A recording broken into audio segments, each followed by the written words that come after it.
Coba deh bayangin, bikin spare part buat kendaraan tempur cuma dengan ngeklik print. Nah, inilah janji keren dari teknologi 3D printing di manufaktur canggih. Contohnya kayak di PT Pindad. Oke, kedengarannya emang kayak fiksi ilmiah ya. Tapi ada satu masalah tersembunyi nih. Masalah besar yang sering banget kelewat pas kita ngomongin penggunaan profesionalnya. Jadi gini, di satu sisi kita punya desain digitalnya. Sempurna, mulus, kuat, pokoknya ideal banget. Tapi kenyataannya, apa yang keluar dari printer itu, wah jauh dari ekspektasi. Permukaannya kasar, garis-garis layarnya kelihatan jelas banget, bahannya rapuh, dan ya jelas belum siap pakai sama sekali. Dan ini nih kelemahan paling fatalnya. Plastik standar yang biasa dipakai, namanya ABS, itu nggak tahan panas di atas 40 derajat Celcius. Coba bayangin, spare part kendaraan tempur meleleh cuma karena dijemur di bawah matahari? Ya nggak bisa dong. Jadi pertanyaannya sekarang, gimana caranya kita ngubah si plastik kasar yang lemah ini jadi spare part yang sempurna dan profesional? Ternyata jawabannya itu bukan di teknologinya yang makin canggih, tapi di sebuah proses yang pinter banget. Prosesnya itu ada 4 langkah utama. Pertama, bikin model master. Kedua, cetakan silikon. Ketiga, salinan komposit. Dan terakhir, sentuhan akhir yang sempurna. Oke, kita bedah satu-satu ya. Oke, langkah pertama. Ini soal seni dan keahlian tangan loh. Di tahap inilah kita ambil hasil print 3D yang masih mentah tadi dan kita sulap jadi sesuatu yang bentuknya sempurna. Nah, disinilah pintarnya. Sebelum di-print, model digitalnya itu sengaja dikecilin 0,3 mm. Loh, kok dikecilin? Gini, tujuannya biar setelah dicetak, pas permukaan yang kasar itu diamplas dan celah-celahnya diisi dempul mobil, ukurannya jadi pas.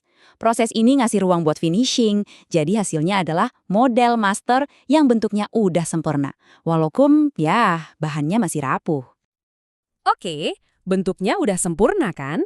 Sekarang saatnya kita lahirkan kembali part ini. Tapi kali ini dengan material yang jauh lebih hebat. Kunci transformasinya apa? Material komposit. Gampangnya gini, komposit itu campuran dari 2 bahan atau lebih, yang kalau digabung, hasilnya jadi jauh lebih kuat dan awet dibanding bahan aslinya. Jelas ini upgrade besar-besaran dari plastik ABS yang tadi. Caranya gimana? Kita bikin cetakan negatif pakai karet silikon yang fleksibel. Anggap aja ini kayak cetakan kue yang bisa nangkep semua detail sempurna dari si model master tadi. Cetakan ini nantinya siap diisi sama material komposit yang kuat itu. Dan perbedaannya, wah drastis banget. Coba lihat peningkatannya. Tahan panasnya sekarang bisa di atas 50 derajat.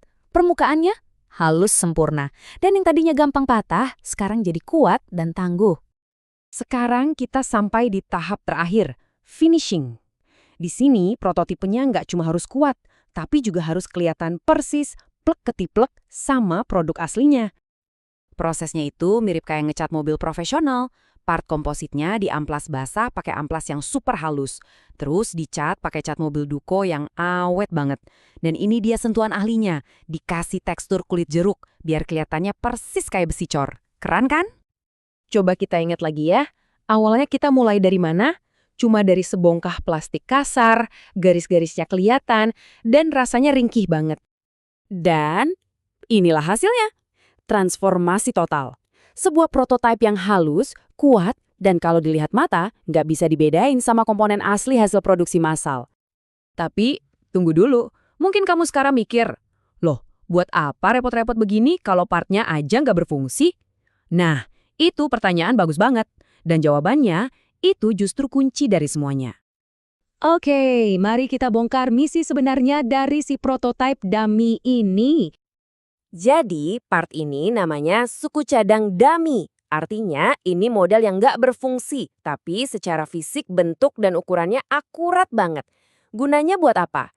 Buat ngetes bentuk, pas atau enggaknya kalau dipasang, dan tampilannya gimana? Sebelum perusahaan keluarin biaya besar buat produksi massal.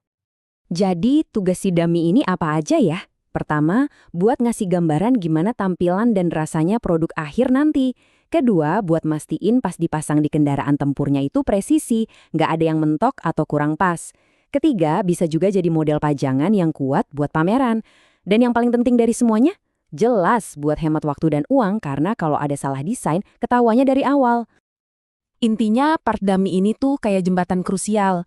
Jembatan antara ide yang cuma ada di layar komputer dengan mesin nyata yang siap diuji di medan perang. Jadi, apa sih pelajaran utamanya? Inovasi sejati itu ternyata bukan cuma soal punya printernya, tapi soal proses cerdas dan sentuhan tangan terampil yang bisa mengubah hasil cetakan biasa jadi sesuatu yang sempurna.